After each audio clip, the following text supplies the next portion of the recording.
جی جی، میں اس وقت موجود ہوں برے والا محمد ظفر اقبال بندیشہ صاحب کے گھر میں۔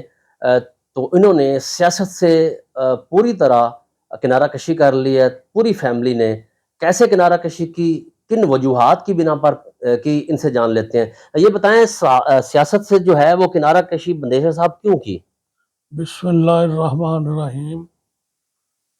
میں محمد ظفر اقبال سن آف میاں رانجھا قوم جٹ بندیشہ اپنے بچوں سمیت سیاست سے کنارہ کشی کر رہا ہوں اور ریٹائرمنٹ مکمل طور پہ لے رہا ہوں۔ البتہ سانیہ 9 مئی کی میں پرزور مذمت کرتا ہوں، شدید مذمت کرتا ہوں، اور ان کے ملزمان کیفر کردار تک پہنچانے کی سفارش کرتا ہوں۔ میرا 2005 میں پہلا بائی پاس ہوا، دوسرا بائی پاس میرا 2020 میں ہوا جو کہ ناکام ہو گیا۔ اب میں بیڈ ریسٹ پہ ہوں۔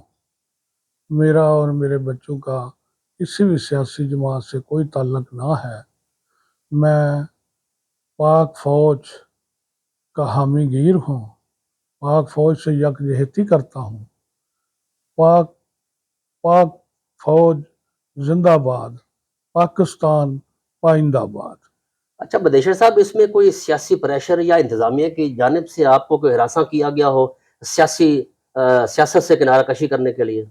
میں اللہ کو حاضر ناظر جان کر کہتا ہوں، آج تک نہ مجھے کسی نے پوچھا ہے، نہ میرے پہ کسی کا کوئی پریشر ہے، اور نہ ہی کوئی ایسی کسی قسم کی کوئی بات ہے۔ بالکل میں اپنے ضمیر کے مطابق میں آج یہ پریس کانفرنس کر رہا ہوں۔ محمد ظفر اقبال بندیشہ صاحب کی آپ نے بات سنی۔ ان کا یہ کہنا ہے کہ میں اپنی فیملی سمیت جو ہے سیاست سے کنارہ کشی کرتا ہوں، اور 9 مئی کے واقعات کے حوالے سے، سانیہ جو 9 مئی ہے، اس حوالے سے انہوں نے پرزور الفاظ میں مذمت کی اور یہ کہا ہے کہ ان کے خلاف قانونی کارروائی عمل میں لائی جائے جو لوگ اس میں جو ہے اس میں وقوع میں شامل تھے۔ جی